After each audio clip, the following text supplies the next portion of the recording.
Salvo Lombardo, lei è stato un ex procuratore di calcio, ha curato gli interessi di Vincenzo Montalbano, di Nino Barraco, di Victor Ugo Curvino, ma soprattutto lei è conosciuto per essere stato colui che ha scoperto il più forte, probabilmente possiamo dirlo, il più forte terzino al mondo, che ha fatto le fortune del Manchester United, Patrice Evra, oggi in forza alla Juventus. A un certo punto della sua carriera lei ha deciso di smettere con il calcio. Possiamo chiederle il motivo? Diciamo che forse uno dei motivi che mi ha fatto allontanare, chiamiamolo così, dal calcio è stato proprio Patrick. L'ho assistito per 2 anni con molto affetto e professionalità al di là di ogni cosa. Poi il vederlo andare via così in quel mondo apparentemente dorato che tutto avvolge e tutto distrugge mi ha infastidito moltissimo. Lui mi aveva fatto una promessa che non ha mantenuto e tutto questo mi ha fortemente deluso e ha fatto sì che mi allontanasse definitivamente dal calcio. Adesso mi passo il tempo a fare altre cose. Negli anni 90 lei aveva trattato per conto di una società inglese la vendita del Palermo Calcio. Il presidente allora era Giovanni Ferrara.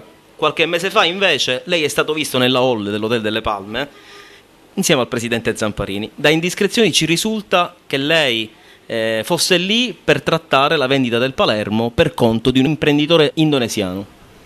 Sì, effettivamente c'è da parte di un imprenditore indonesiano l'interesse a poter trattare il Palermo. Ho contattato il presidente Zamparini che come ogni buon commerciante ascolta sempre le proposte e la trattativa però è qualcosa che va per le lunghe. Adesso la persona che mi aveva incaricata è tornata negli Stati Uniti e con molta probabilità a novembre andrà in Indonesia e così come era stato richiesto dal presidente stesso eventualmente verranno insieme per parlare direttamente con lui.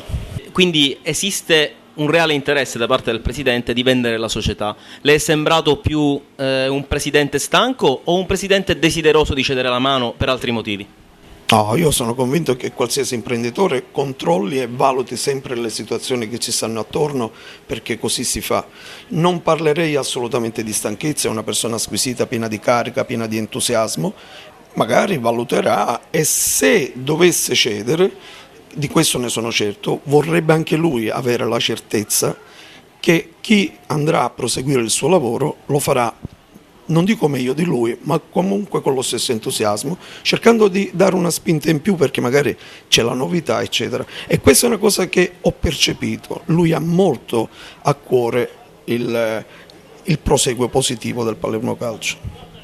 Il nome dell'imprenditore indonesiano immagino che sia top secret, però può farci un po' un identikit di chi è questo magnate e se farà grande il Palermo oppure se ha le capacità di fare grande il Palermo. Allora, le capacità economiche sicuramente, è un grande magnate, è uno tra i più grandi, vabbè non diciamo i particolari perché altrimenti andremo troppo, lasciamo stare le cose come stanno. Vedremo se a novembre, anche se è un mese freddo, possa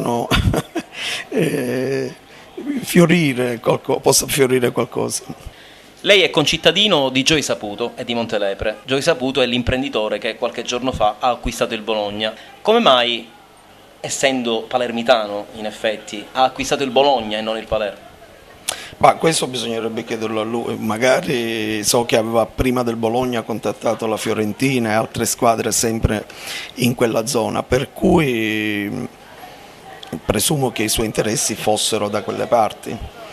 Ciò non è detto che magari in qualche altro modo possa interessarsi anche della nostra piccola isola, perché lui ama moltissimo la Sicilia, Montelepre in particolare, fino a pochi mesi fa è stato a Montelepre, ha donato il portone nuovo alla cattedrale, insomma è sempre stato vicino alla comunità di Montelepre.